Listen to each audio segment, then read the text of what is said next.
हम पढ़ेंगे अध्याय 7 वाष्पोत्सर्जन इंट्रोडक्शन के बारे में अध्ययन करेंगे।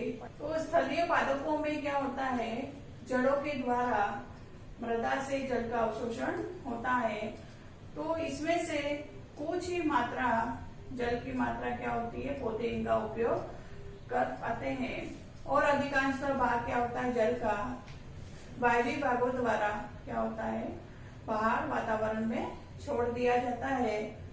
तो ये जो प्रक्रिया होती है वह सूक्ष्म छिद्रों के द्वारा होती है, जिसे क्या कहते हैं, रंध्र कहते हैं। अब आगे है वाष्पोत्सर्जन की परिभाषा के बारे में।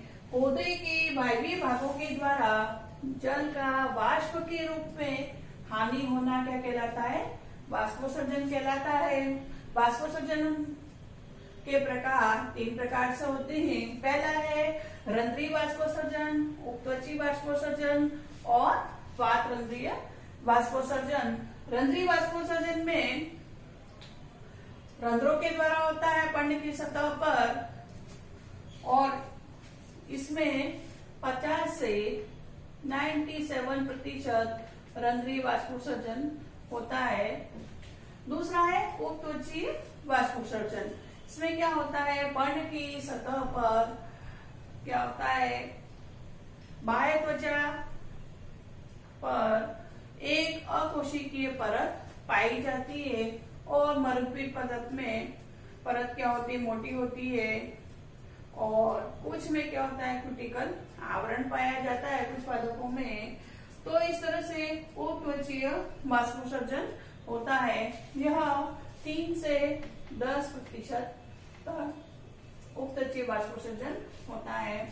तीसरा है पात्ररंध्रीय वाष्पोत्सर्जन। इसमें क्या होता है, काष्ठीय तनों के द्वारा, फलों के द्वारा, पात्ररंध्र के द्वारा पात्ररंध्रीय वाष्पोत्सर्जन होता है। यह 0.1% पात्ररंध्रीय वाष्पोत्सर्जन के द्वारा होता है। अब आगे बढ़ते हैं, रंध्रीय वाष्पोत्सर्जन के बारे में थोड़ा विस्तार से अध्ययन करते हैं। तो रंध्रीय वाष्पोत्सर्जन की जो प्रक्रिया है वह रंध्रों के द्वारा होता है। तो इसमें हमें पर्ण की एवं रंध्र की दोनों की संरचना की जानकारी आवश्यक है। रंध्र होते हैं पर्ण में, वह पर्ण की ऊपरी सतह और निचली सतह अधिचर्म या बाह्य त्वचा के रूप में होती है। तो रंध्र होते हैं वह पर्ण की ऊपरी अधिचर्म या निचली अधिचर्म या दोनों में पाए जाते हैं। तो रंध्र की उपस्थिति के आधार पर पर्ण 3 प्रकार के होते हैं। पहला है अधोरंध्रीय पर्ण, उभयरंध्रीय पर्ण और अधिरंध्रीय पर्ण। उभयरंध्रीय पर्ण में पर्ण की निचली सतह पर रंध्र पाए जाते हैं। ये जो रंध्र होते हैं उसे क्या कहते हैं, सेब प्रकार के।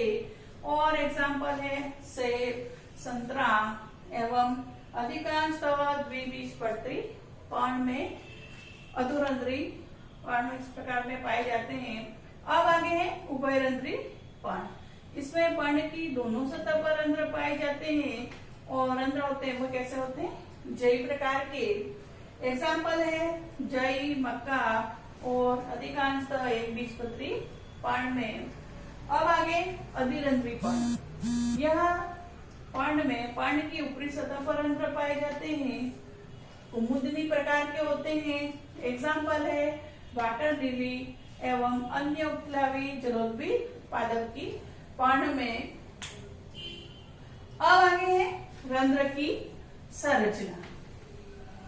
पर्ण की सतह पर सूक्ष्म छिद्र पाए जाते हैं, उसे रंध्र कहते हैं। काष्ठीय तनों पर, फलों पर भी पात्ररंध्र पाए जाते हैं। तो रंध्र होते हैं वह 2 प्रकार का द्वार कोशिकाओं के द्वारा घिरे रहते हैं, और यह छिद्र कैसा होता है, अंडाकार शेप का होता है। अंडाकार शेप का होता है। द्वार कोशिकाओं के बाहर की तरफ सहायक कोशिकाएं कभी कभी होती हैं। अब इसमें द्वार कोशिकाएं की जो बाहर की परत होती है वह पतली व लचीली होती है और अंदर की भित्ति क्या होती है, मोटी और दृढ़ होती है। जब क्या होता है द्वार कोशिकाएं स्फीत होती हैं, तब क्या होता है, रंध्र खुल जाते हैं। तो क्या होता है, उससे ये जो इसकी बाहरी भित्ति है वह बाहर की ओर खींच जाती है और अंदर की जो भित्ति है वह भी बाहर की ओर खींच जाती है थोड़ी सी। तो जिससे क्या होते हैं, रंध्र खुल जाते हैं और जब द्वार कोशिकाएं स्लत हो जाती हैं तब रंध्र क्या हो जाते हैं, बंद हो जाते हैं। तो इस तरह से ये प्रक्रिया चलती रहती है, रंध्र खुलना और बंद होना। बंद हो जाते हैं तब ये द्वार कोशिकाओं की जो मोटी भित्ति है अंदर की वह बिल्कुल पास में आ जाती है और जब थोड़ी सी खिंचाव पैदा होने से रंध्र क्या हो जाते हैं, खुल जाते हैं। अब द्वार कोशिकाओं में क्या होता है, हरित लवक पाए जाते हैं, केंद्रक पाया जाता है और अन्य कोशिकांग भी पाए जाते हैं। तो पर्णों में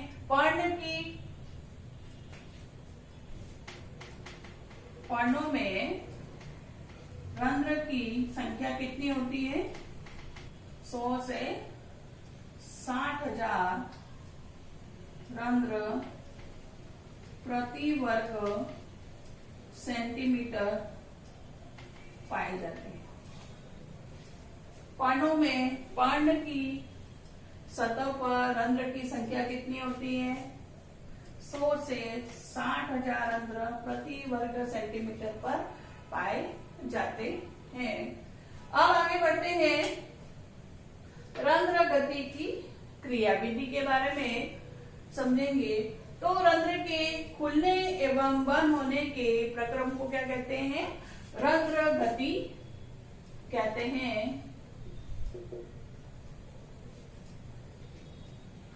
तो रंध्र गति की क्रियाविधि को समझने के लिए विभिन्न परिकल्पनाएं प्रस्तुत की। सबसे पहली परिकल्पना है मान श्रृंखला परिकल्पना, दूसरी है स्टीवर्ट की परिकल्पना, तीसरी है सक्रिय पोटेशियम आयन हस्तांतरण सिद्धांत। ये तीन परिकल्पनाएं रंध्र गति की बारे में है।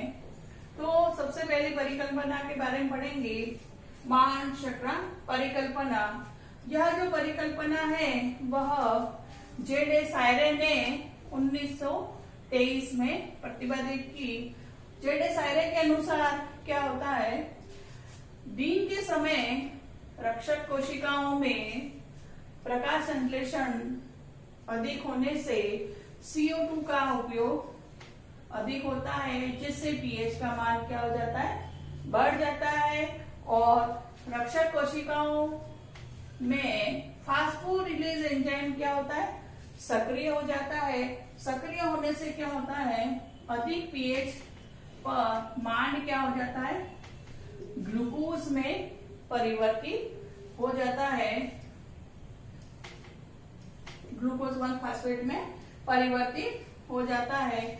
अब रक्षक कोशिकाओं का डीपीटी भी बढ़ जाता है, स्पीड भी हो जाते हैं और रंध्र क्या हो जाते हैं, खुल जाते हैं। ये तो हमने पढ़ा दिन के समय। अब रात्रि के समय क्या होता है, रात्रि के समय प्रकाश संश्लेषण नहीं होने से द्वार कोशिकाओं में CO2 की वृद्धि हो जाती है, pH का मान कम हो जाता है।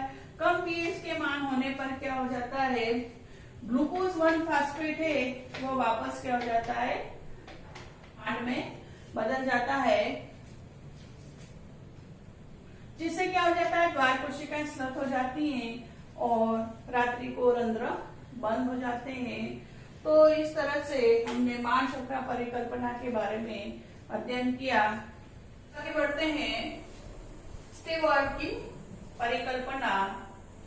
स्टीवर्ट की परिकल्पना के अनुसार द्वार कोशिकाओं में pH का मान बढ़ने से क्या होता है दिन के समय में स्टार्च होता है वह ग्लूकोज 1 फास्फेट में बदल जाता है, और ग्लूकोज 1 फास्फेट होता है वह क्रमशः ग्लूकोज 6 फास्फेट और ग्लूकोज में बदलता है। तो इससे क्या होता है, द्वार कोशिकाओं में कोशिका रस की सांद्रता में वृद्धि होती है, और अंतःपरासरण के फलस्वरूप क्या होता है, द्वार कोशिकाएं स्फीत हो जाती है और रंध्र क्या हो जाते हैं, खुल जाते हैं। अब है रात्रि के समय क्या होता है, ग्लूकोज होता है वह ग्लूकोज 1 फास्फेट में बदल जाता है, और फिर ग्लूकोज 1 फास्फेट स्टार्च या अमांड के रूप में बदल जाता है। ये तो हमने स्टीवर्ट की परिकल्पना। अब तीसरा है सक्रिय पोटेशियम आयन स्थानांतरण सिद्धांत। यह जो सिद्धांत है जापान वैज्ञानिक इमाकुरा तथा फिजोनो ने 1959 में प्रतिपादित किया।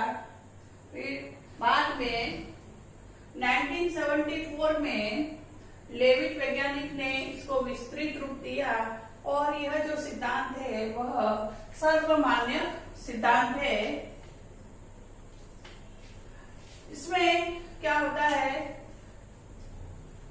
लेविट के अनुसार रक्षक कोशिकाओं में हरित लवक में प्रकाश संश्लेषण होने से CO2 के उपयोग द्वारा स्टार्च का निर्माण होता है। तो देखिए गार्ड सेल में क्या होता है, स्टार्च का निर्माण होता है। अब पहले क्या होता है, फास्फोइनोल पायरिक अम्ल और बाद में मैलिक एसिड का निर्माण होता है। अब मैलिक अम्ल क्या होता है, प्रकाश की उपस्थिति में क्या हो जाता है, इसका विघटन हो जाता है, जिससे क्या बनते हैं, मेलेट आयन और HF+ आयन बनते हैं। ये मेलेट आयन और H+ आयन में विघटित हो जाता है।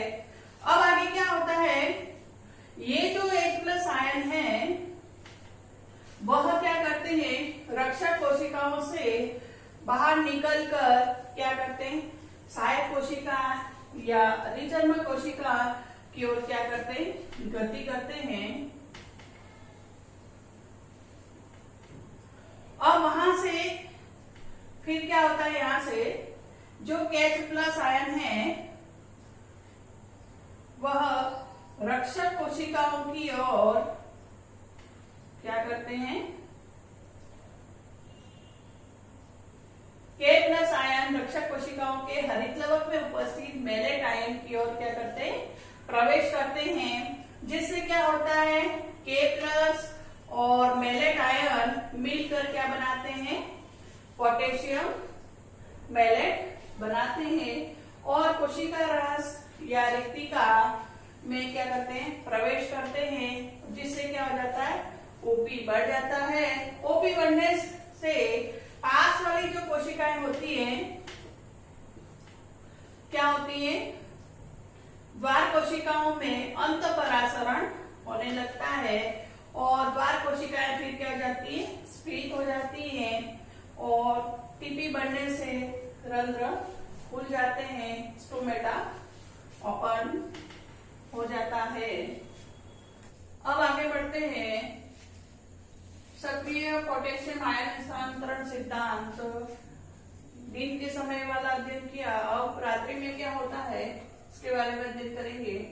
तो रात्रि में K+ आयन पुनः पास में स्थित सहायक कोशिका में क्या होते हैं, चले जाते हैं, और वहां से H+ आयन की और प्रवेश करते हैं, और यह H+ आयन पुनः मिलेट से मिलकर मैलिक अम्ल बनाते हैं। मैलिक अम्ल के विघटन होने से क्या होता है, CO2 तथा फास्फोइनोल पायरिक अम्ल बनता है। प्रकाश संश्लेषण की उपस्थिति में क्या बनता था, स्टार्च बनता था। तो इसमें द्वार कोशिकाओं की रिक्तिकाओं में OP कम हो जाता है, और TP घटने पर रंध्र क्या हो जाते हैं, बंद हो जाते हैं। ओपी का मतलब क्या होता है? परासरण दाब और टीपी का स्पित दाब। अब आगे सक्रिय पोटेशियम आयन स्थानांतरण सिद्धांत दिन में कैसे होता है इसके बारे में हमने अध्ययन किया। इसके विपरीत क्या होता है? रात्रि में होता है, वह दिन में जो होता है इस तरह से, रात्रि में इसके विपरीत होता है। तो रात्रि में क्या होता है? K+ आयन पुनः पास में स्थित सहायक कोशिका में चले जाते हैं और वहां से H आयन क्या होते हैं? हरित लवक की ओर प्रवेश कर जाते हैं और यह H+ आयन पुनः मिलेट से मिलकर क्या बनाते हैं? मैलिक अम्ल बनाते हैं।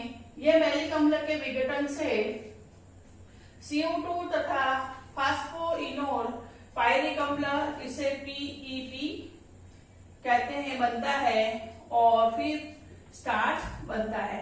तो द्वार कोशिकाओं की रिक्तिकाओं में ओपी कम हो जाती है। टीपी घटने पर पूर्णतः रंध्र क्या हो जाते हैं? बंद हो जाते हैं। ओपी का मतलब परासरण दाब और टीपी का स्पित दाब। तो यह K+ विनिमय या धन आयन विनिमय या प्रकाश सक्रिय प्रोटॉन परिवहन का सिद्धांत भी कहा जाता है।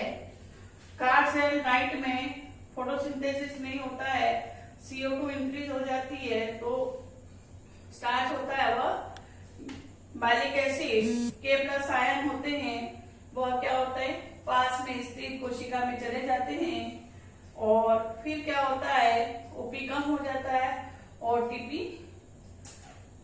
कट जाता है, जिससे क्या होता है? स्टोमेटा क्या हो जाते हैं? क्लोज हो जाते हैं।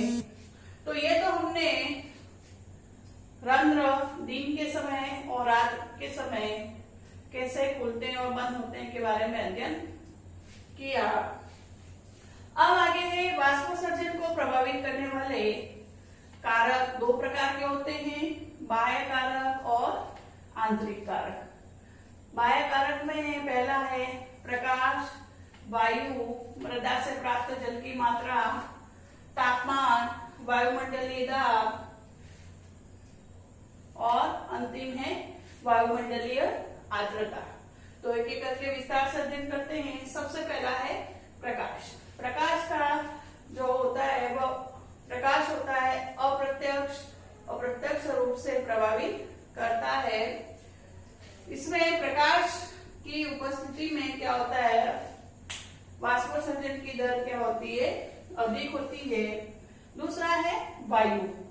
वायु की गति से भी क्या होता है? वाष्पोत्सर्जन की दर अधिक होती है। तीसरा है मृदा से प्राप्त जल की मात्रा। तो वाष्पोत्सर्जन अधिक होता है। आगे है तापमान। वायुमंडल में तापमान का क्या होना? बढ़ने से वाष्पोत्सर्जन की दर भी बढ़ जाती है। अब आगे है वायुमंडलीय दाब। वायुमंडलीय दाब क्या होता है? कम होने से वाष्पोत्सर्जन की दर क्या होती? बढ़ जाती है। अंतिम छठा है वायुमंडलीय आर्द्रता। वायुमंडलीय आर्द्रता भी क्या होती है? कम होने से वाष्पोत्सर्जन दर क्या हो जाती है? बढ़ जाती है। वायुमंडलीय आर्द्रता अधिक होगी, वाष्पोत्सर्जन की दर कम होगी। तो ये तो हमने पढ़ा बाह्य कारक के बारे में। अब पढ़ेंगे आंतरिक कारक, जिसमें कण की संरचना, कण का दिक् विन्यास और मूल प्ररोह अनुपात, तीन आंतरिक कारक है। तो सबसे पहला है कण की संरचना।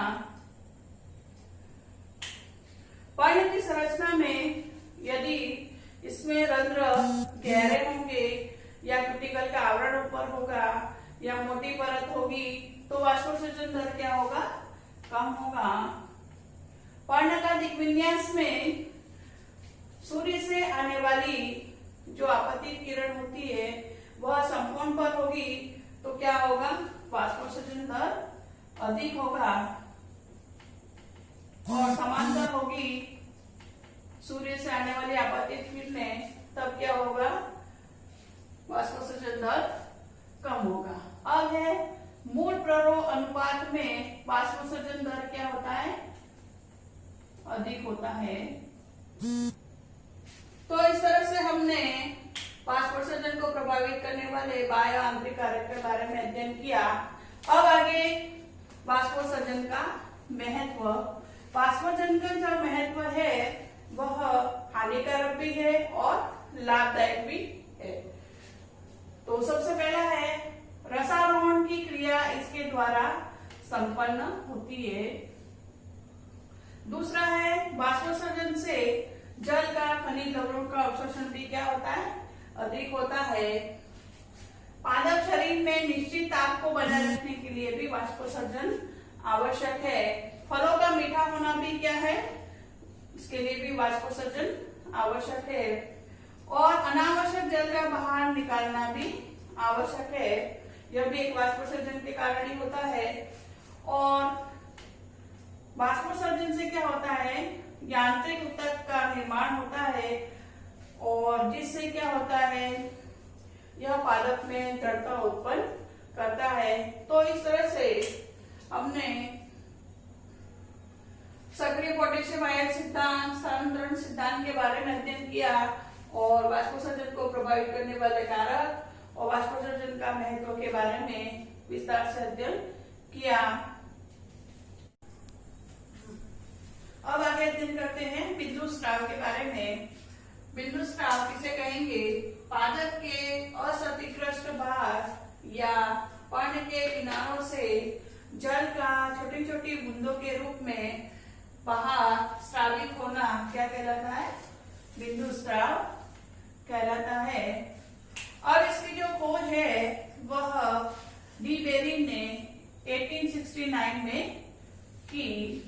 यह जो बिंदु स्राव की जो क्रिया है वह मूल दाब पर आधारित होती है।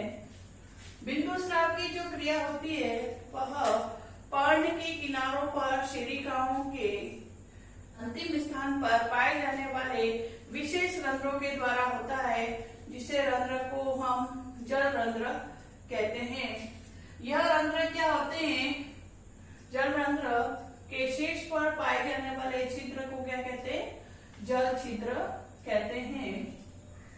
और ये छिद्र क्या होते हैं? स्थायी रूप से क्या होते हैं? खुले रहते हैं। ये भी इसका इंपॉर्टेंट कैरेक्टर। दूसरा है आगे जल रंध्र होते हैं वह रंगीन अधिचर्म कोशिकाओं का बना हुआ और इसके नीचे एक ढीला अंतरकोशिकीय विस्तार युक्त मृदु तक पाया जाता है, जिसे क्या कहते हैं? एपिथेल कहते हैं। ये एपिथेल ऊतक होता है वह क्या करता है? जड़ों के द्वारा अवशोषण जल को मूल दाब के कारण क्या होता है? बूंदों के रूप में बाहर निकालता है। यह भी इसका एक इंपॉर्टेंट कैरेक्टर। अब आगे यह क्रिया क्या होता है? जो बिंदु स्राव की जो क्रिया होती है, जल का अवशोषण जब अधिक हो, वाष्पोत्सर्जन की दर कम हो, तब क्या होता है? बिंदु स्राव की क्रिया क्या होती है? अधिक होती है। बिंदु स्राव की जो क्रिया होती है वह प्रातः काल में सर्वाधिक होती है। जैसे टमाटर, घास, आलू, अरबी, ब्रायोफिलम में बहुत ऐसे होती है।